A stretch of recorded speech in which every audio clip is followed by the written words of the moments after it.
2, 1.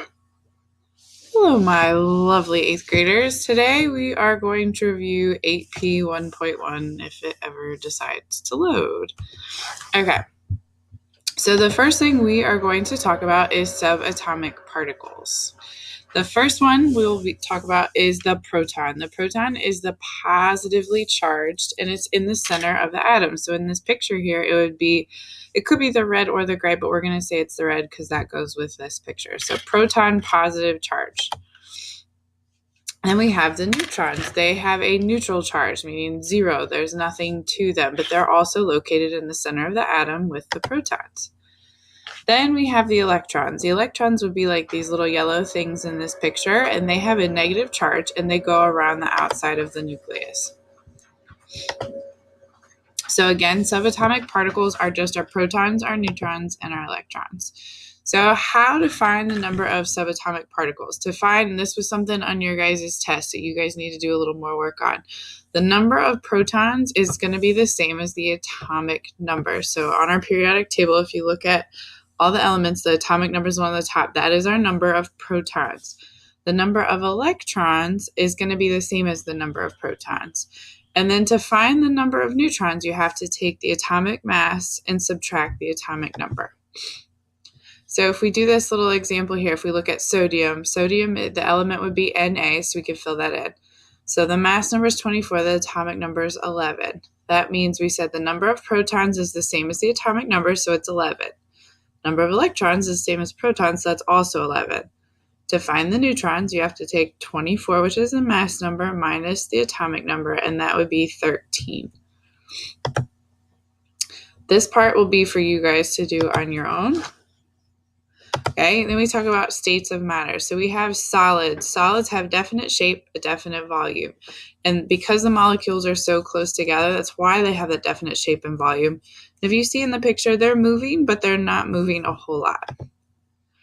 Then we have liquids. Okay, liquids don't have a definite shape, but it definitely has a exact volume to it. And they are able to move a little bit more than inside a solid. They move a little more and they're a little more spread out. Then we have a gas. No definite shape, no definite volume, and they're moving really fast and kind of everywhere. Okay, so let's talk about pure substances, elements, atoms, molecules, compounds. So an element, on the periodic table, atoms, we've talked about a little bit. Now let's get into more molecules, compounds, and mixtures. So elements with the periodic table here, they just cannot be broken down into anything smaller. Then we have a compound, and these are some examples of compounds. So a compound is 2 or more elements joined together, but they're joined chemically. So water, do you see it's got the hydrogen and the oxygen, or right here, the NaCl, so it's got the sodium and the chloride. Okay, they can only be separated by chemical means. You can't physically separate them. Then we have mixture. A mixture is kind of like a compound where it has 2 or more substances, but they're not chemically combined, okay? They can be separated physically.